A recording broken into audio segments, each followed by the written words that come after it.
제12장.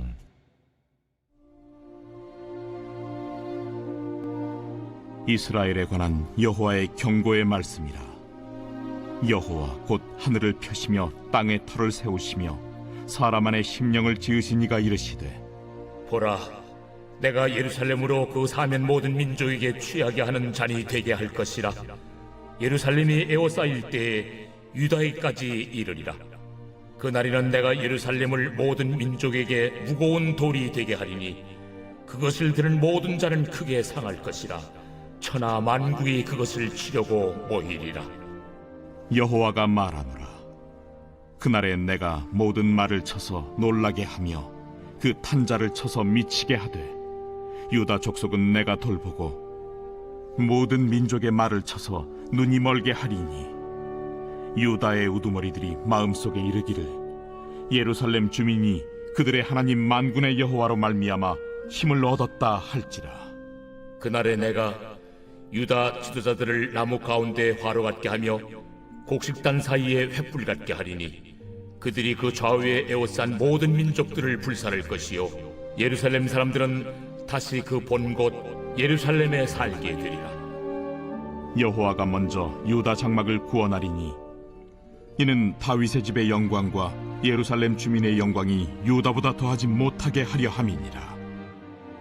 그날에 여호와가 예루살렘 주민을 보호하리니, 그 중에 약한 자가 그날에는 다윗 같겠고, 다윗의 족속은 하나님 같고 무리 앞에 있는 여호와의 사자 같을 것이라. 예루살렘을 치러 오는 이방 나라들을 그날에 내가 멸하기를 힘쓰리라.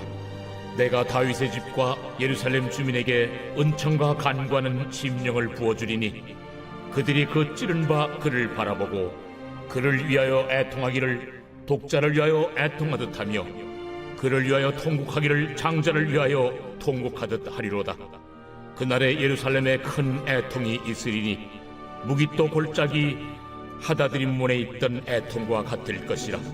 온 땅 각 족속이 따로 애통하되 다윗의 족속이 따로하고 그들의 아내들이 따로하며, 나단의 족속이 따로하고 그들의 아내들이 따로하며, 레이의 족속이 따로하고 그들의 아내들이 따로하며, 시므이의 족속이 따로하고 그들의 아내들이 따로하며, 모든 남은 족속도 각기 따로하고 그들의 아내들이 따로하리라.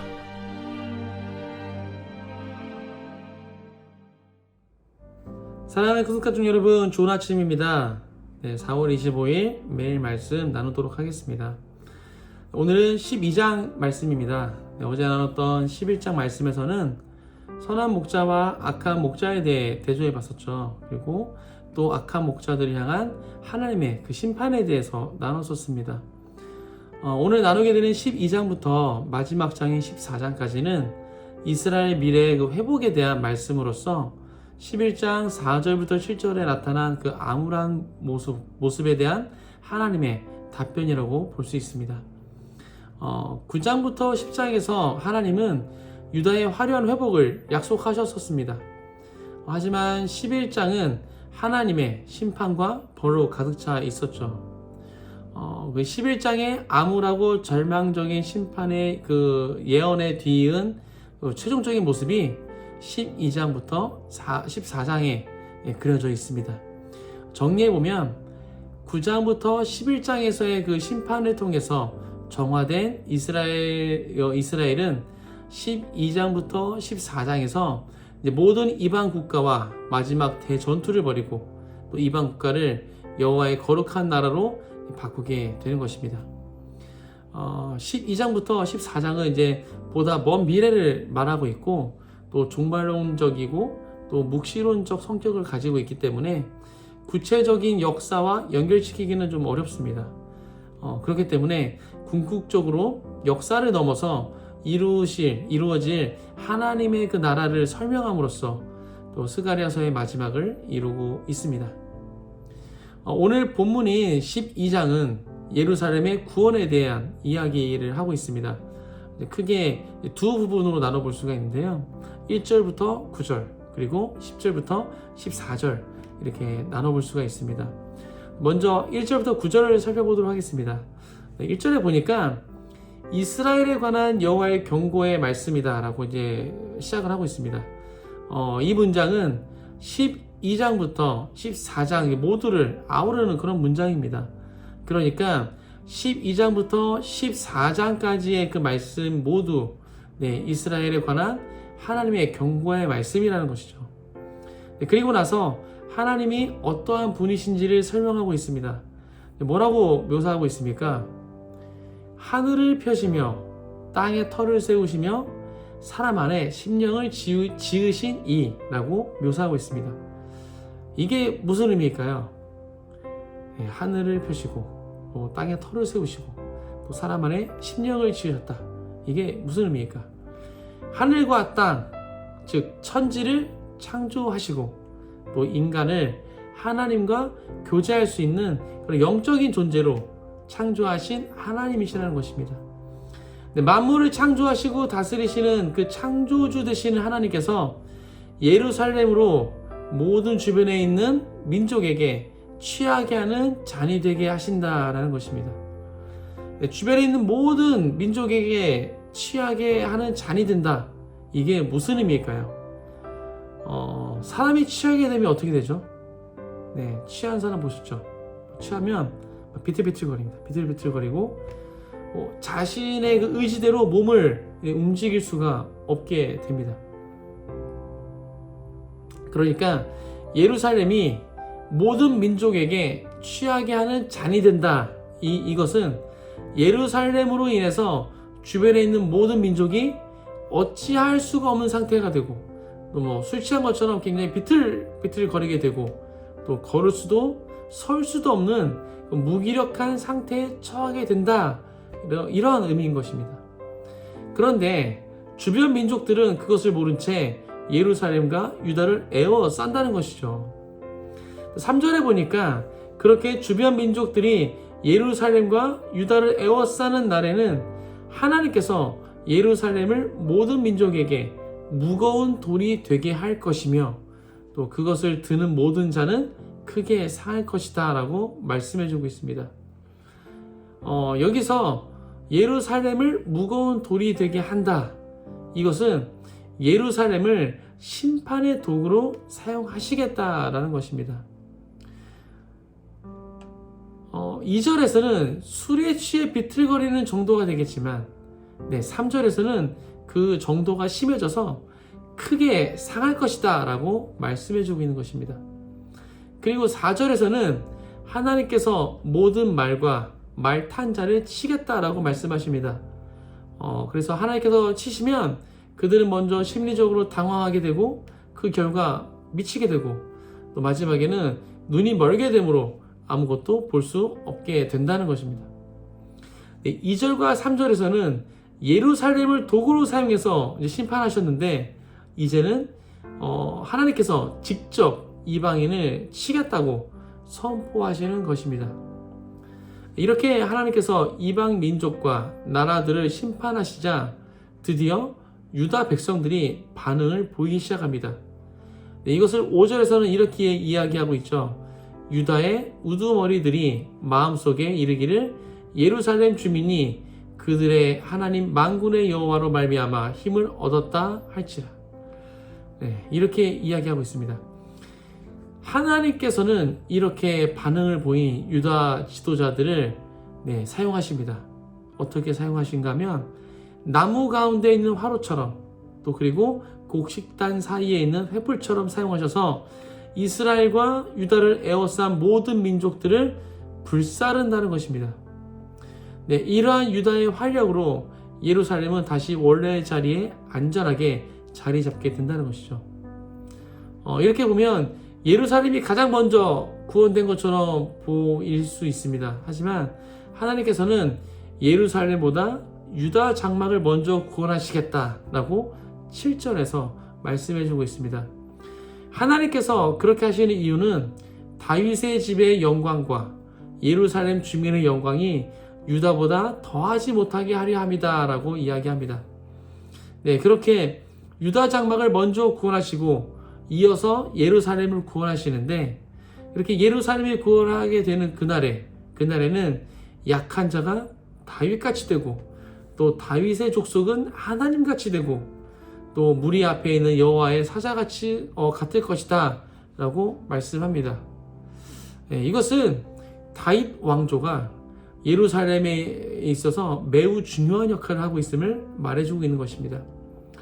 그리고 마지막 9절에서 하나님께서는 예루살렘에 대항하는 모든 나라들을 섬멸하시겠다라고 말씀하심으로써 예루살렘을 지키시겠다는 확고한 의지를 다시 한번 말씀해 주고 계십니다. 그리고 이제 이어지는 10절부터 다른 주제로 좀 넘어가게 되는데, 앞에서 나눴듯이 유다와 예루살렘은 군사적 힘으로 이방 국가를 물리치고 구원을 받을 뿐만 아니라 하나님, 이제 10절부터는 하나님께서 영을 부어주셔서 회개하고 애통하는 마음에 정화 과정을 거치게 된다는 것입니다.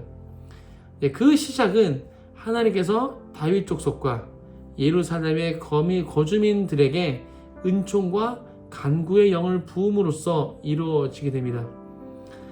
우리가 잘 알고 있는 요엘서 2장 28절부터 29절에 보면 이제 마지막 때에 여호와의 영을 만민에게 부어주시겠다라고 선포하고 있습니다. 따라서 10절부터 10절에서 이스라엘의 그 회복을 위해서 여호와의 영을 쏟아 붓는 것, 이것은 반드시 필요한 일인 것입니다. 특별히 오늘 본문에서는 어떠한 영을 부어주시겠다라고 말씀하고 있습니까? 은총과 간구하는 심령입니다. 이것은 하나님께 은혜를 구하는 애절한 마음을 의미합니다. 이렇게 하나님께 은혜를 구하는 애절한 마음이 부어지고 나면 그들이 찌른 대상을 바라보고 그를 위해 애통하게 된다라고 말씀해주고 있습니다. 그런데 그 애통의 정도가 일반적이지 않다는 것이죠. 마치 독자를 위하여 애통하고 장자를 위하여 통곡하는 것 같다라고 말씀해주고 있습니다. 이들이 찌른 대상, 그가 누구인지에 대해서는 명확한 그 성경적 근거를 우리가 찾아볼 수는 없습니다. 그래서 학자들 안에서도 여러 의견이 있는데요. 저는 그 여러 의견 중에서 이스라엘이 하나님을 배신하고 등을 돌린 것, 이것을 찔렀다라는 단어로 표현한 것이다 라는 의견을 취했습니다. 선한 목자이신 하나님을 거부한 결과 그 백성들이 형벌을 당한 후에 애통해야 한다는 것이죠. 얼마나 애통했는지 독자를 잃은 것과 같고 또 장자를 잃은 것과 같이 통곡했다라는 것입니다. 이스라엘 사회에서 독자와 장자를 잃은 슬픔은 그 어떤 슬픔과 비교할 수 없을 만큼 가장 깊고 또 가장 강한 그런 슬픔을 의미할 것입니다. 이 애통에 대해서 11절에서는 또 무기또 골짜기 하다드 림몬에 있던 애통과 같다라고 표현하고 있습니다. 이 표현에 대해서도 학자들의 여러 의견이 있습니다. 하지만 학자들의 그 힘이 좀 실리고 있는 의견은 이것은 어떠한 모습을 의미하는 것인가 하면 갈멜산에서 엘리야와 대결을 했던 바알 선지자들이 바알에게 자신의 몸에 상처를 막 내면서까지 아주 처절하고 애통하게 구했던 그 모습, 그것을 의미한다라는 것입니다. 이것은 통곡의 정도를 말해주고 있는 것이죠. 얼만큼, 얼마나 심하게, 얼마나 강하게 통곡했는가, 이것을 그 정도를 말해주고 있는 것입니다. 그리고 12절부터 14절은요 통곡의 범위를 말해주고 있습니다. 말씀해 보면 온 땅 각 족속 이렇게 나와 있는데, 이것은 이 땅의 모든 족속이 통곡에 참여한다는 것입니다. 그 참여의 범위는 모든 족속이지만 또 참여의 방법은 각각 그 족속대로 이루어진다는 것입니다. 누가 시켜서가 아니라 스스로 각자 또 따로 자발적으로 나와서 애통에 참여한다는 것입니다. 여기까지가 12장의 내용이었습니다. 12장을 통해서 우리는 무엇을 생각해 볼 수가 있을까요? 천지를 창조하신 하나님께서 우리 인간을 하나님과 교제하도록 영적 존재로 창조하셨지만, 인간의 죄악은 우리를 더럽혀서 더 이상 하나님을 바라보지 못하게 한다는 것입니다. 우리는 그렇게 하나님께 등을 돌렸음에도 불구하고 하나님께서는 우리들을 대적들로부터 끝까지 지켜주신다는 것입니다. 네, 이방 국가들과 하나님의 백성들 사이에 큰 전쟁이 벌어질 것인데 그 전쟁은 하나님의 백성이 승리하게 된다는 것이죠. 왜냐하면 하나님께서 그들과 함께 싸우시기 때문입니다. 이것이 무엇을 의미합니까? 네, 우리 하나님은 창조만 하시고 인간의 그 역사에 간섭하지 않는 그런 무정하고 냉담하신 하나님이 아니라는 것입니다. 하나님의 백성을 위해서 직접 나서서 싸우시고 구원하시는 그런 하나님이시라는 것이죠. 오늘 본문에서 유다 족속은 하나님께서 그들을 대적들로부터 지키심을 경험함으로 인해서 하나님을 인정하고 다시 돌아오게 됩니다. 네, 여러분의 삶 가운데도 동일한 역사가 있기를 주님의 이름으로 축복합니다. 여러분의 삶 가운데 하나님께서 행하시고 있는 일들을 바라보시면서 하나님이 정말 나와 함께하고 계시구나. 하나님은 정말 살아서 역사하시는 하나님이시구나. 하나님만이 진정한 나의 피난처시며 반석이시며 산성이시구나. 네, 이러한 고백들이 계속해서 이어지길 주님의 이름으로 축복합니다. 네, 그리고 그러한 삶을 사실 수 있도록 은총과 간구하는 심령을 구하시기 바랍니다. 정말 애통하는 마음으로 다시 주님께 나아가시기 바랍니다. 네, 우리 안에 간절함이 없으면 우리의 신앙은 메말라 갈 수밖에 없습니다. 인간은 주어진 환경에 잘 적응하며 살아갑니다. 잘 적응한다는 것은 좋은 것이지만 때로는 이것이 우리의 신앙생활에 있어서는 독이 될 수도 있다는 것입니다. 예배에 너무 잘 적응해서 별다른 노력 없이도 예배를 잘 따라간다는 것이죠. 내가 의식하지 않았는데도 나도 모르게 빠른 비트의 찬양 가운데 손뼉을 치고 있고 아무런 느낌 없이 그냥 로봇이 박수를 치는 것처럼 손뼉을 치고 있다는 것입니다. 그리고 말씀에 내가 집중하지 않아도 그냥 적절한 타이밍에 아멘을 외치고 있다는 것입니다. 너무 잘 적응해서 그냥 편안하게 앉아있다가 그냥 간다는 것입니다. 그 어떤 감동도 그 어떠한 감격도 기쁨도 없이 그냥 왔다가 돌아간다는 것입니다. 이것이 얼마나 불행한 일입니까? 애통하는 자는 복이 있나니 그들이 위로를 받는다라고 말씀하셨습니다. 사랑하는 큰스가족 여러분, 우리의 삶을 세밀하게 섭리하고 계시는 또 지금도 살아서 역사하고 계시는 하나님께 은총과 간구하는 마음을 구하시기 바랍니다. 그래서 날마다 갈급한 심령으로 주님께 나아가서 주님의 돌보심을 경험하시는 모든 큰숲가족 되시기를 주님의 이름으로 축복합니다. 함께 기도하겠습니다. 하나님, 좋습니다. 우리의 삶 가운데 하나님께서는 지금도 살아 역사하고 계시고 끝까지 우리를 붙잡아 주시고 이끌어 주고 계십니다. 우리가 잠시 주님을 떠나 있을지라도, 우리가 잠시 눈을 돌렸을지라도, 우리가 하나님을 향해서 등을 돌렸을지라도 하나님께서는 우리를 끝까지 놓지 않으시고 우리를 위해서 싸우시며 우리를 지키시고 보호하고 계신 줄 믿습니다. 하나님, 우리 가운데 그것을 바라볼 수 있는 눈을 열어주옵소서. 우리 삶 가운데 우리가 그것을 바라볼 수 있도록 우리 삶을 이끌고 계시는, 다스리고 계시는 그 하나님을 바라볼 수 있도록, 또 그것을 경험할 수 있도록 우리 가운데 역사해 주시옵소서. 또 그것을 위해서 우리 가운데 은총과 간구하는 심령을 부으셔서 우리 간절한 마음으로 주께 나아가기 원합니다. 우리가 지금 메마른 마음으로 나아가지 않게 하시고 정말 주님 앞에 간절한 마음으로, 그 냉랭한 마음이 아닌 정말 갈급한 심령으로 날마다 주님을 찾으며 주님과 교제하며 그렇게 살아갈 수 있도록, 그렇게 매일매일 삶을 살아갈 수 있도록 주님 축복하여 주옵소서. 감사합니다. 그렇게 행하실 주님을 찬양합니다. 이 모든 말씀 예수님의 이름으로 기도하였습니다. 아멘.